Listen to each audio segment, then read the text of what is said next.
right, welcome everyone. Thank you for joining us on another Psyche Innovations webinar. Today we're discussing the topic of well-being at work, NPO focus.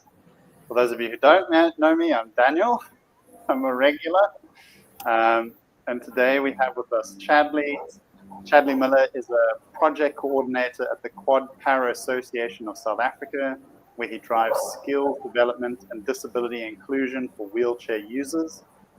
He designed and leads QASA online work readiness programs, and more recently there's life skills coaching as well, which equips participants with essential workplace and personal growth skills.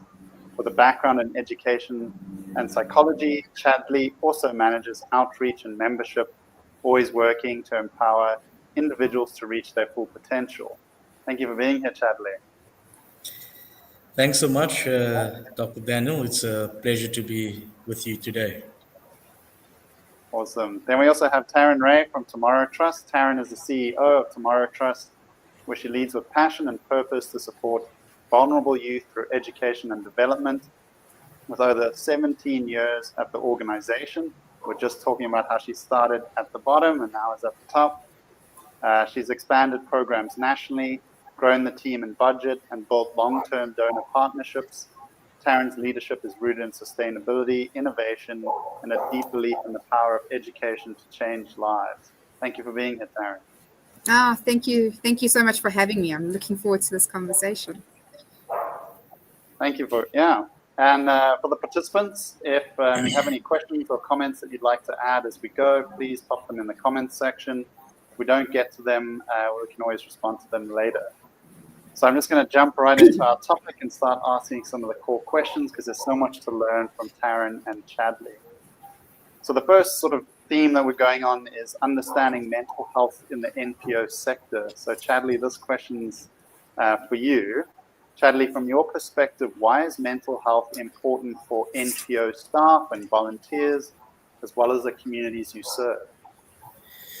Yes, Dr. Daniel, mental health, I would say, is actually the backbone of productivity in the NPO sector because many of us who work in the sector, we work in emotionally intense spaces, whether it's supporting people with disabilities, especially on my end, people with quadriplegia and paraplegia. Sorry, doctor, can you hear me? All good, we can hear you. Okay, sorry, I thought there was an interruption there. So if our mental well-being isn't being prioritized, we can be victim of something called compassion fatigue and burnout. And this is essentially something that our volunteers and staff do experience, because just like we spoke about earlier, because we are passion-driven, we always go the extra mile. But I think without proper mental health support, that extra mile can turn into a road to exhaustion. So that's the reality. And many of the communities that we work with within the NPO sector already have gone through, significant life challenges. We're looking at things like discrimination. They might experience poverty or access to resources. And if we, as NPO professionals, are mentally drained, how can we provide the empathy, patience, and support that those who we serve need? So when we prioritize our own mental health, we create what is called a ripple effect. We serve better, we listen better, and offer solutions from a place of balance rather than being burnt out. Yeah, I completely agree. We were sort of talking about that before we started. Pouring from an empty cup is a recipe for disaster, and that you have to find ways to fill that cup because there's, the people who are drawn to work in the NPO sector are driven by passion and by impact. And there's so much to be done, so much important work that if we don't look after ourselves, it can lead to compassion fatigue and to burnout. Taryn, I don't know if you have any other follow-up points that you'd like to add on that? I have another question for you if you don't. No, go for it.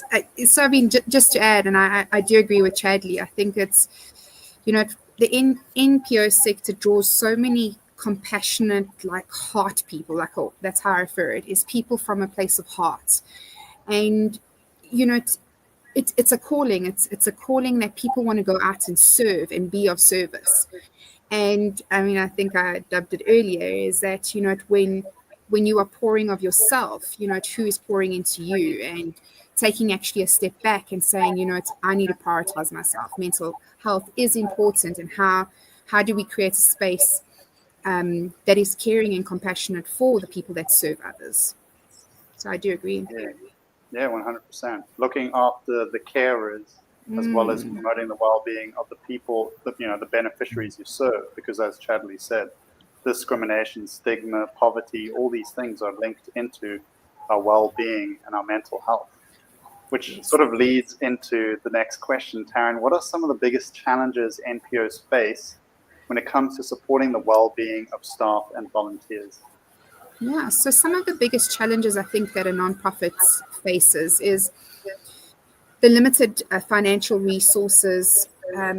You'll see when we go out fundraising, a lot of that money tends to go straight to the beneficiaries, to the children, to the adults, to the programs, and a very small portion would be then allocated to staff salaries, or let alone wellness or development for staff. We also, what I found is that people are generally driven to organizations and nonprofits from heart, right? So sometimes we're understaffed, we're underexperienced, and that comes also with like high pressures and high need and high requirements. And sometimes we don't have the skill or the resources or the capacity to actually help kind of drive our missions forward. And I think also one of the biggest thing that specifically before COVID that was quite around is just the access to employee wellness programs. I think COVID did bring awareness around it. And I know that there were organizations that came together, like SADC, that came together and created NPO Power, where that then helped NGO staff members to actually gain access and help with employee wellness. But it's very few and far between. So those are some of the challenges that I think nonprofits actually currently experience within this space. Yeah. It's crazy how many sort of competing challenges there are and how they're all linked together, and you're trying to do it sometimes on a shoestring budget, or the funding kind of ebbs and flows. I think a lot of people in the NPO sector know that, given how US aid has been suddenly, cancelled, and funders, their priorities change, and what they want and how they want it. It's a real challenge. 100%. And also nonprofits. Some nonprofits, they run month to month. I mean, to some smaller organizations, they literally go out to fundraise month to month, hoping that the doors will stay open. So when you have that burden and that stress and anxiety of just ensuring that the other person outside the nonprofit still has got their food or the resources, little is turned inwards within the nonprofits.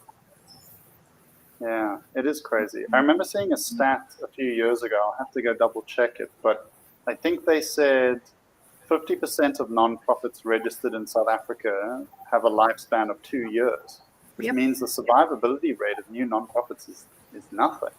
So there's 100%. There's so much work to be done, but there's limited resources in which to do it.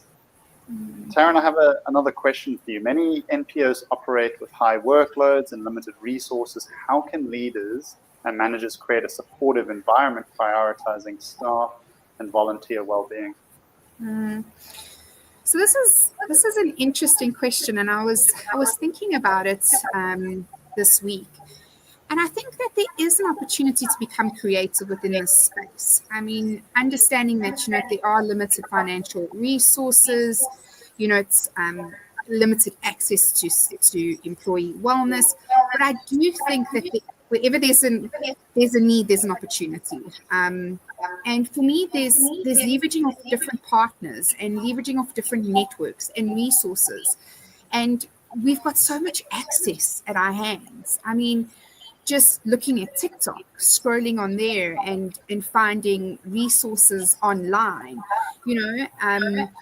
equally looking inside the organization and as a leader and saying to yourself, how do I become responsible for the people that are in my organization and fill their cup and make sure that they are filling others out there. So one of the things that I'm quite intentional about at Tomorrow Trust is making sure that we create a space where people are heard, seen, and valued. That this is a space that you spend majority of your time. I mean, I was saying to my staff at the end of last year that I think over a lifetime you would spend 90,000 hours at work. It is a chunk of your lifespan. And you need to make sure that this environment is conducive and safe for people to actually thrive and want to be there. So I think that there is a lot of space to leverage with different networks. Like I said, there's NPO power. With we as Tomorrow Trust, we plug in, and if a staff member really needs that support and we don't have the funding or the tools, we direct it there. And I think also, people do want to reach out and help. It's just about asking. So sometimes what I do is, if my network, if I've got a friend that can provide us with, resources, or go and ask and say, please, can you help? And if it's a no, it's a no. It's just about having the space to actually ask and see how you can get that support in place. 100%. Please, chat.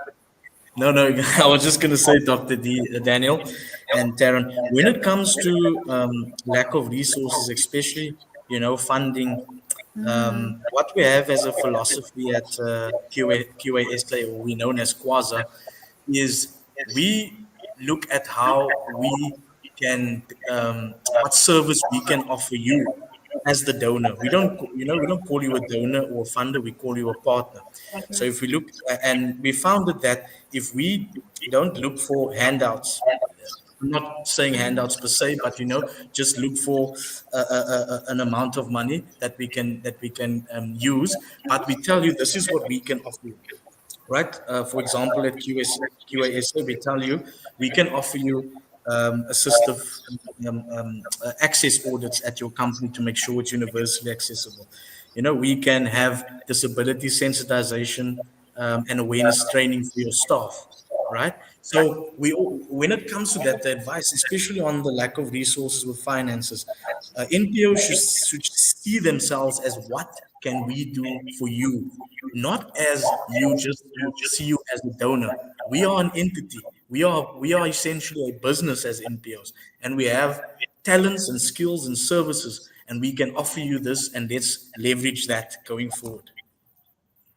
I love that. It's that sort of like resourcefulness of what value can you provide in the network that you can sort of monetize for the betterment of the community, and Taryn's perspective around what internal resources do you have and how do you create that supportive structure. But that requires strong leadership and strategy and competent leaders who know how to do that, which not everyone does have.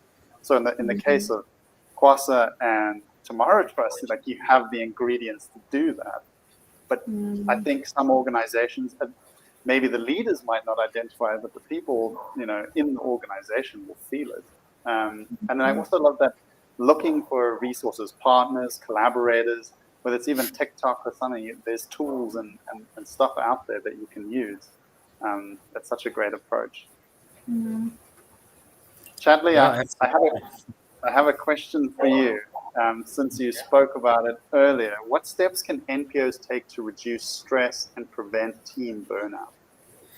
Okay, so what we would see generally in terms of the culture within an NPO is, I don't know if Taryn will vouch for this, it's very much as a supportive family type of culture. I've got your back. If you need advice, I have an open door policy. If are not sure how to strategize according to this, or whatever the case may be, it's very much a family type of culture and supportive culture in that sense. And I would encourage NPOs to and within the staff particularly, and leaders in NPOs to normalize mental health conversations with their teams. Staff should feel safe talking about stress and burnout without having that fear of judgment. And importantly, to prevent burnout is to encourage boundaries. Just because we're in a mission-driven sector doesn't mean we should be available 24/7. We have lives on our own, and we should remember that. We've got families, we've got interests, we've got hobbies, so we must encourage. Leaders should encourage their staff also to, especially if they see burnout about to happen, to just say, look, you don't have to, put in that effort. Why don't you leave a bit earlier? And encourage respecting that working hours. And what I found valuable as well is providing debriefing spaces. So this can be through having regular check-ins with leadership and the rest of the staff, having perhaps support groups and initiatives within the organization, and which will allow people to process tough experiences together. It's better to walk with somebody through trials than to walk through it alone, and you need that support. And another suggestion is to balance workloads. Right, we mentioned about passion previously, and how we are passion driven. But passion is great, but what about unrealistic expectations? Not so much, right? Because of the workload that is overbearing. So leaders should set achievable and attainable targets for their teams, to create that balance, and to also, I would encourage mental health days. Have a yearly campaign or something of the sorts where you give staff the freedom to take time off, also when they need to recharge, but also have a campaign where you promote mental health, because like I said in the beginning, mental health is the backbone of productivity within an NPO. I love that. I love the comment about boundaries, because, as you said, NPOs can be a little bit like families, and you need boundaries in families, right, to keep them healthy and to make sure that everyone's communicating and not overreaching. Setting targets, I think, is also a really cool idea around expectations of excellence and what support's needed. And I think what I also heard in what you were saying is there needs to be a degree of mental health literacy in the organization to know, how do you create these supportive environments? You need to know enough about mental health to be able to have a mental health day, right? To even think that that's something that should be done. And I think there's a lot of organizations that don't know or don't think about it. It's not even on their radar. So the fact that you do think about that and do prioritize it shows a lot about the caliber of your organization and what you do. And I think, just to add in that, the steps that a nonprofit can take to reduce stress. One thing that I leverage on is it is important to do check-ins. I always think of myself as delivering on high-performing teams with family values, because there's a difference, right? And making sure that people have got the right support in place. That support is not only when you're checking on deliverables, but how are you doing? What's happening? So, for instance, at Tomorrow Trust, it forms part of the culture. So, things that we do is fun. Why can't the nonprofit space be fun? Can't we come in and have music playing? We have a podcast Monday and a worship Wednesday where people can choose whatever music that touches their soul, and it helps to build tolerance amongst ourselves, and get to understand different perspectives and people in the organization. We also do a Friday check-in, and Friday check-ins have got nothing to do with work at all. It's got nothing to do about what you need to achieve, what you need to do, but let's play a game of 30 seconds. Let's connect. How was your week? We've got a card where, to get to know each other, because I think with mental health and just looking at society nowadays, it all comes back down to connecting together, being together, and sharing, and being in the same space as each other, and empathizing with what we're going through. So, I mean, we're running a program this week where we've got 1,200 kids out, and my team is out there and they're giving of themselves. But the first thing that will happen is we'll have a Netflix and chill in the office, hands down. Let's sit together and let's debrief. It doesn't have to always be about what are we doing, what needs to be done. And those are the small things that a nonprofit, as a leader, you could implement, and it doesn't cost you money. It really doesn't cost you money.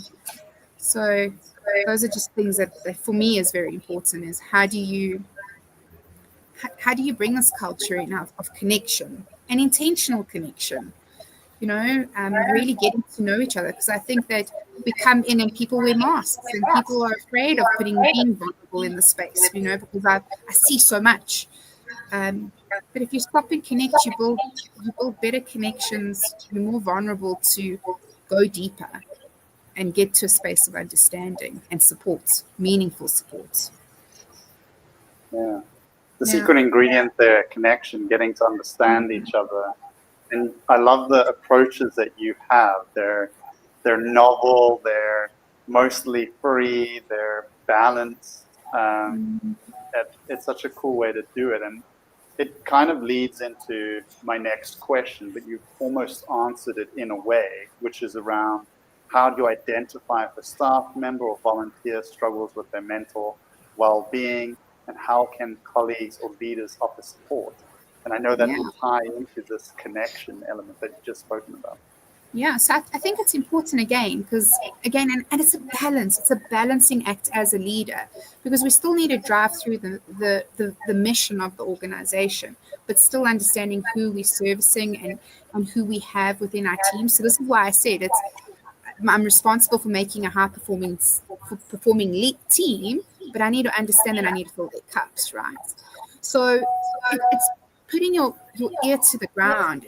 It's understanding. I mean, it's quick to see when somebody's having a bad day. It's about connecting, and also performance. I mean, you will see how people's performance will drop, and then it's, hey, is everything okay? What's happening now? What support can I give you? Why are you feeling overwhelmed? And it is. There's a lot of ways that you can identify. But again, it's knowing your people. It's when you connect to them and you know who they are, you will see when something is wrong, when something's creeping up. And if that doesn't show up personally, it then shows up in their work. And then again, it's going through and it's sitting down and saying, how best can I support you? What's happening now? And we've had situations like that as well, where it's a team member is not coping, and you can see that their workload is now, I mean, their work deliverables are not being achieved. So you sit down and you say, what's happening? And they're like, what? Personally, I feel stuck. I've lost my dad last year and I think it's creeping up on me, and it's realizing that we're also dealing with humans, and okay, maybe we need to send you for debriefing. Maybe we should put you in psychology. Maybe we need to do something, and trying to give that scaffolding of support so then they can get back to moving ahead. For sure. I think one of the key challenges here is making people feel comfortable enough that they can actually come forward and say that they're struggling. And I saw one of the stats that we actually used in Psyche Innovations that's widely known is 1 in 6 people in corporates will speak to their managers about their mental health and well-being. Even if they have HR and EAPs, it feels like there's this barrier. So what can organizations do, and what tips or suggestions do you have on how you create that culture? Sure. I can only speak from my experience. I think with that, it literally is the consistency of and the follow through of it all. I think for me to build trust, you need to be consistent, and it's the small actions you take every day to build that. So specifically in my organization, check-ins I'm part of, all the culture building things I'm part of. I'm part of the team. We're doing this together. Um, I don't know what the magic formula is. I don't know, but I think from my experience, it's being consistent, and it's being consistent in those small moments where you're building trust. Because trust is not built overnight, and it's not built with a grand gesture. It's not built. It's the consistency of the small acts done over a period of time. I love that. I just thought that we had some comments that came through. Love a Friday check-in, even at home with my partner. We try to do a coffee walk to catch up and connect. And then they also left a comment, Taryn and Chadley, thank you so much for all the important and inspiring work you do, which is absolutely lovely. Thank you. Chadley, this is also quite a difficult question, but I'm curious to hear your thoughts. In your role, how do you manage stress and look after your own well-being? And are there any self-care practices that have worked well for you? Yeah, so I strongly believe in having a healthy work-life balance.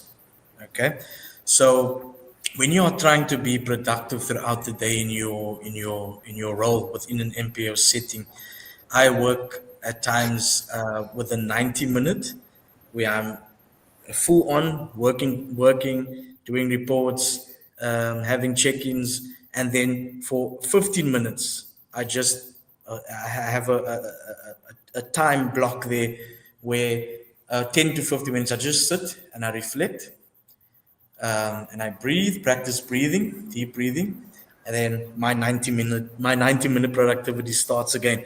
And because the human brain, and your overall self, you can't be your most productive if you're gonna burn yourself out and engage 4 hours straight without even taking a 5 to 10 minute breather to recharge, essentially small recharge charge. So that's what I do a lot of the times, and I also what makes me both effective in my work life and at home is the fact that I've adopted, intermittent fasting. For me personally, I was a bit. I'm still not at the goal where I want to be in terms of my journey with weight loss, but I'm getting there. I'm focusing on that physical health aspect, such as nutrition, such as exercise, and we tend to take those things lightly, and then also what helps me is also taking light walks after work, 15 to 20-minute walks, and just recuperate and refresh myself as well. And also, very important, having boundaries once again helps for me. If be honest and true to yourself and also to your team and your leaders. If work is beyond your capacity, be honest with your superiors about that, right? Because you're going to put yourself in a sense of anxiety. You're going to stress might build up. So I would encourage being honest in terms of your capacity. You know yourself better than anybody else, and then what also works for me is decompressing with my family. Even if it's just playing with my son, taking him to the park, spending time with my wife on dates, and also having genuine friends, supportive friends who are like brothers, where we get together every second week and we have, Bible study and support and encouragement with one another. That is extremely vital. The company you keep, I can't stress that enough, is extremely important for your overall well-being, because essentially everybody deserves to be happy, right, and to live a happy life. But it starts with us addressing our mental health. Those things that we haven't dealt with or that we don't know how to deal with. once we can address that, whatever challenge we are faced with, it might not be the challenge will still be there, but because you are content and you have the skills and you have the support systems, you can walk through that challenge much better than you did before, addressing your mental health. And lastly, on this, from my perspective, is having professional check-ins with peers. So I love people. I love connecting with my peers who understand the challenges that I'm facing in the sector. And just by venting to someone who gets it makes a difference. And I think Taryn would agree with that. Yeah, I love that. And I resonate to that. I always think to myself that you are the three people you most hang around with. So if you've got those people around you that are bringing you down, I mean, that becomes your talk, that becomes your self-talk. And I do agree, Chadley. I think it's so important. Like, I think God or whoever's around you or whoever you believe in gives you the tools that you need, and it is through breathing, it's through movement, it's through eating, music, there's so many different ways. I mean, I get a little bit airy-fairy and I'm like into my crystals and, like my high frequency music, and I think it's just trying to find that peace in something, whether it's exercise that gives you more energy or the people around you. So I do agree with you, Chadley. I think you're spot on there. Yeah, I completely agree. And I love that you both have similar and different self-care strategies. And I think that's the core here, is that the ingredients to a good life, which is what we call the domains of well-being at Psyche Innovations, and what we measure and we teach skills on, are these core things. It's your sense of belonging, as Chadley was saying, your friendships, it's your exercise and nutrition, it's the self-care things like managing your self-talk that you're talking about, or mindfulness, or music. And I think the more people get exposed to these skills or these ideas and they do them with intention and they build them into their life, the better their self-care, the better their mental health, and the better they can perform in life. That's kind of like my whole stick, my spiel, the thing I like to do. Because we pick up these competencies or these skills as we kind of go along in life. And a lot of us weren't intentionally taught them. And with the right structures, we can succeed. And I often think of ourselves as sort of like existing on like a chair, right? With all these different legs that support us. And, COVID might come along and knock away one of those chairs. And now you can't exercise, you can't see friends. So the more legs you have on your chair, the more supported you are when adversity comes along, and the more resilient you are. So I love your guys' take. Yeah, and I agree with that, because I think it's also about allowing yourself and giving yourself the permission to set those boundaries. It's, and like explore and be curious about what works for you. And you're right, it's giving yourself different strategies to lean on. Yeah, 100%. We have a comment that came through here, which I think is quite an interesting one. What would be the number one concern of employers before addressing mental health in the workplace? I don't know if either of you have a comment on that. Say that again? What would be the number one concern of employers before addressing mental health in the workplace? So in what context? I guess in the NPO space? Chadley? Yeah, I think a lot of the times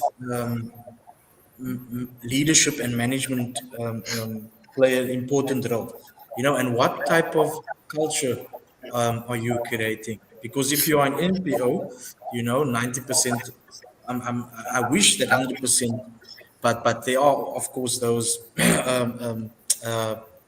small percentage that are perhaps not as compassionate, but maybe more rigid and structured.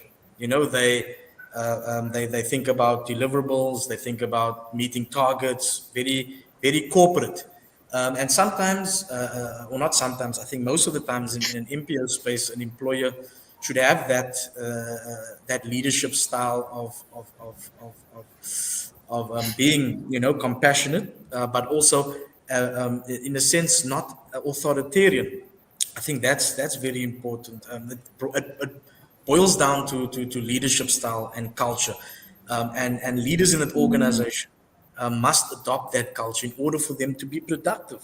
I mean, the signs are there. If the leader is not going to have that sense of a type of leadership that encourages open communication, that encourages, support systems in place, then, how are you going to be your most productive self, within your organization? So I think a lot of that is about the type of leadership style, and of course, another thing might be funding, accessing to resources, might be a challenge but they are strategic and creative thinkers out there, where you don't need a lot of financial resources to implement healthy mental well-being for your staff in your organization, by having a simple thing like having regular check-ins, having an open door policy, recognizing when someone is experiencing or on the verge of experiencing burnout, and just being that person or that leader that is understanding and empathetic. Yeah, I love that. I think also one of the challenges is stigma. You don't know how other people think and feel around mental health, right? And this is something I've banged my head on many times before. It's like, I see the world this way and I'm ready to have these kind of conversations. But other people, they don't show their hand with what their biases and prejudices are with mental health. So people are afraid to speak up and talk about things in their organization because they're afraid of, what could happen because of it. I see that as a challenge. And then another one I think is also overstepping. You don't want to create a relationship where you're, having to feel like you're the psychologist or having to solve somebody's problems. And they come to you and, oh, now the boundaries have been, complicated. I think that's also something that makes employers or organizations nervous when they think about mental health is what can am I opening here? What's going to be inside? Agreed. Absolutely. Yeah, and I think the leadership sets the tone. And I think we're responsible for co-creating a space, right? And I say co-creating because whilst I'm responsible for it, I need to make sure that everybody buys in on it, and participates equally together to create the space together. So I do think that leadership does also set the tone of the nonprofit space. Yeah, I completely agree. And I think that leads into one of our next questions. Chadley, team members give their time and energy freely, but this can sometimes lead to exhaustion and emotional strain. How can NPOs ensure they feel supported? Given what we've already discussed, do you have any additional tips or suggestions? Yes, absolutely. So recognizing and acknowledging somebody's efforts within your organization is extremely important. Something like a simple thank you goes a long way. It makes them feel valued and appreciated, essentially, as well. And once again, offer mental health, resources. Even if you can't afford professional counseling, establish some sort of peer support group system or buddy system within your organization, and also have wellness check-ins. Make that a theme of the month. We'll have a monthly wellness check-in. And we can keep this private, where we have a confidentiality clause. But I really want to know, be honest, how are you feeling? What's been happening? What support do you need? Because we want you to be your most productive and happy self, and doing what you love, and also respecting their limits, as I've mentioned previously. If they need a break, let them take it. because they give so much of themselves. As we said, this is although it is a calling, a ministry at its core. What good is a minister? I'm using a church example. If they're preaching 24/7, 365 days a week, no good can come from that person's mental health. So, yeah, that's the additions that I can give there. I love And that. I do, yeah, I also agree with that. I think it is leveraging off like opportunities. So, I mean, knowing that, like time is equally important. So, like how do you, as like, especially with myself being the leader of Tomorrow Trust, is like, if I can see my team is gearing up for a big project, can't you let them go earlier so then they can have half a day extra or a day extra to to recoup, or even finishing early. I mean, time doesn't cost, money. And I think it also, I agree with you, Chadley, is a thank you goes a long way. To be seen, to be heard, to be valued, and valued in the way you understand it. So for me, it's love languages come into play as well, because people are so different and receive it so differently. Yeah, I love that. I think F. Scott Fitzgerald had the quote around being understood the way you want to be understood. And I Exactly. think that's so true. We have a lovely comment that came through here. Do you think staff need to have a mental wellness breaks on a regular basis, as some organizations don't allow this for their employees? Sure. So I think it is important for people to take the time, to pause. Pausing is so important. I think pausing and reflection is very important. Mental wellness breaks for me, as well as how do you utilize your time after hours on the weekends to optimize? I mean, equally so, again, like I mentioned earlier, is how do you, especially in the nonprofit sector, it's like, because you've got projects that are back to back and going on like a mental wellness break depending on the time. I mean, if you can give 2 hours here, a day there, I mean, it's all for it.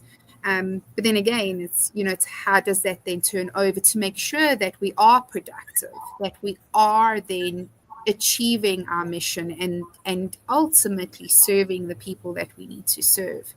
So I do think that mental wellness breaks are available, and if they need to be tapped into, they can be. And I think that you can be creative around how you tap into that space specifically. Yeah, I love that. It's creating space to allow people to have that. And I guess employers and organizations have to have these discussions with their staff and organizations to find what works for them. Because I don't think there's a one system suits all organization types, because people are so varied and we're so diverse that there is kind of a challenge there. So it was a lovely question. Thank you. Taryn, I have another question for you. How have you and your organization addressed stigma around mental health that prevents people from seeking help? Tough question. Sure, it is. I think it comes from the top. I think leadership sets the tone for this. And I think it's the consistency of making sure that the message is being heard, and it's not just celebrated once a year. It is the consistency that your mental health is important. If a person is not achieving or not feeling well, it's like making sure that you connect and there for the person. Yeah, I think that's the question, the answer to the question. Yeah, 100%. Chadley, any thoughts? Sorry, doctor, can you just repeat the question for me? I'm lost was in my own around- thoughts. It was around how do you address stigma around mental health that prevents people from seeking help or just speaking about their mental health in an organization. We've kind of spoken about this already, the connection and the open door policy that you already said you have. So maybe we're just beating a bush here. So I think I'll move on to the next one. What are some ways NPOs can build trust and encourage open conversations about mental well-being with the communities they serve? This one's at you, Taryn. I think it's consistently showing up, and I think it's being consistent about it. So I think specifically in our space, dealing with children and parents, it's not just coming in once, but making sure that you're seen, that you're there, and that you're having conversations around different topics and that they feel supported. Again, going back to what I'd said is, for me, I think trust is built by small little actions, and it is going that extra mile for somebody within the community. Yeah. I think what's important to note here for anyone who's listening in is that Taryn and Chadley are not part of organizations that explicitly do mental health work. Their scope is very specific, and obviously the whole point is that mental health is coming into the work that they do. So I'm asking them these tough mental health questions, even though that's not what they specialize in. And the practices and ideas that they have are so widely applicable to other nonprofits. So I think it's really important to sort of to note that.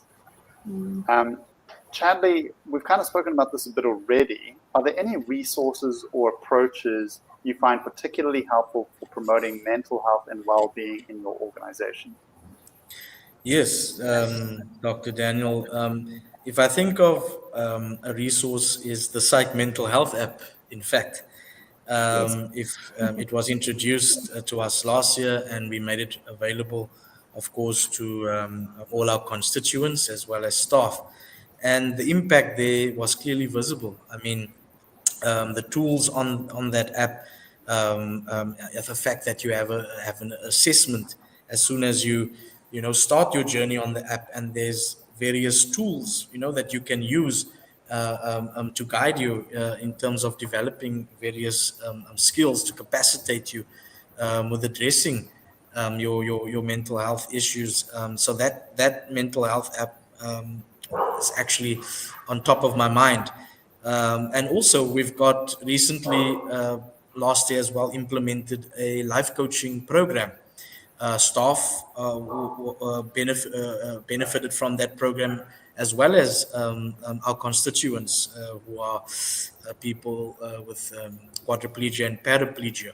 And life coaching plays a huge role in supporting, mental health, especially for our one of our programs, the beneficiaries there, we call it the work readiness programs, because many of them face self-doubt, stress, and uncertainty about their careers and their futures. And through this life coaching program, we help them set goals, build confidence, and develop a positive mindset.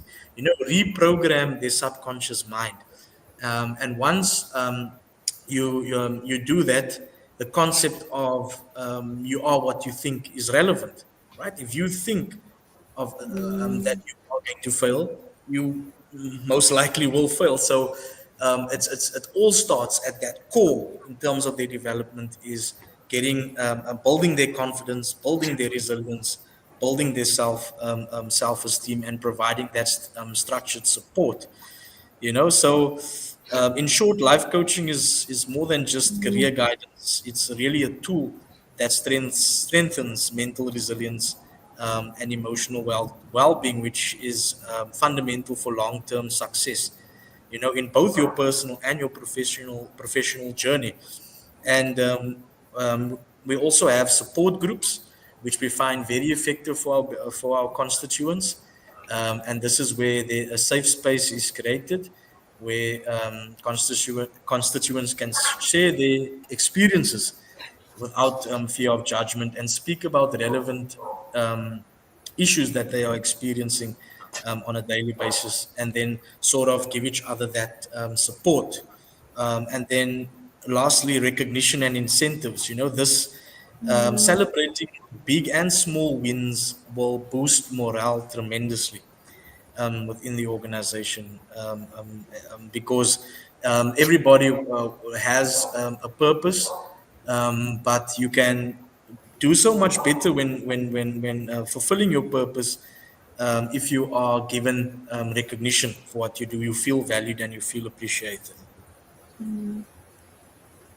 I love that. I promise I didn't ask him to say my.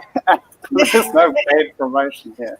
So, Chadley, thank you for mentioning that. Yeah, I think it takes using the resources that you have, which is what you guys were speaking about earlier.